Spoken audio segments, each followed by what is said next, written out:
Okay, we are given here an expression for the velocity of a speedboat, and we are asked to find the acceleration.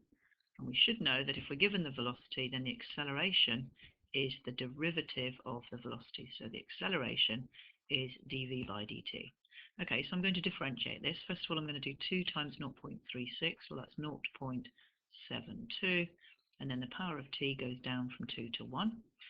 Minus, now I'm going to do 3 times 0.024, well that comes out as 0.072, and the power of t goes from t cubed to t squared, and that's it. Okay, we're now asked to find the distance travelled. Well, we should know here that we've got displacement, and then we've got velocity, and then we've got acceleration. If we're going in this direction, we're differentiating, but if we're going back in this direction, we are going to need to be integrating. So I want to go from velocity back to displacement. So the displacement, or the distance travelled, is going to be the integral of the velocity with respect to time. Now in this case, they're asking us to find the distance travelled in the first 10 seconds.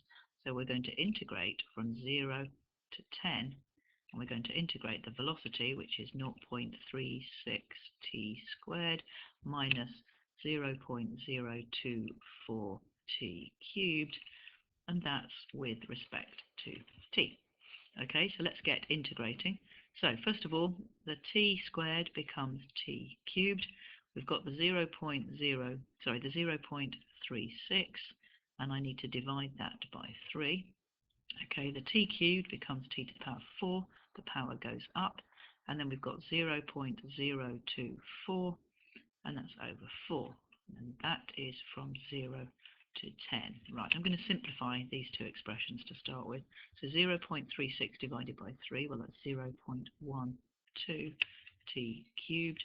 And here, if I divide by 4, that becomes 0.006 t to the power 4, and that's from 0 to 10. Okay, what I now need to do is substitute in the top and the bottom limits. So first of all, I substitute in the top limits. So I'm going to do 0.12 multiplied by 10 cubed minus 0.006 multiplied by 10 to the power 4, and I'm going to subtract 0 substituted into each of these, but in fact t cubed and t to the power 4 will both be 0, so that's just a big fat 0. So I'm now going to do 0.12 times 1,000 minus 0.006 times 10,000. Okay, first bit, that comes out as 120, and it's 120 take away 60, which comes out as 60 meters.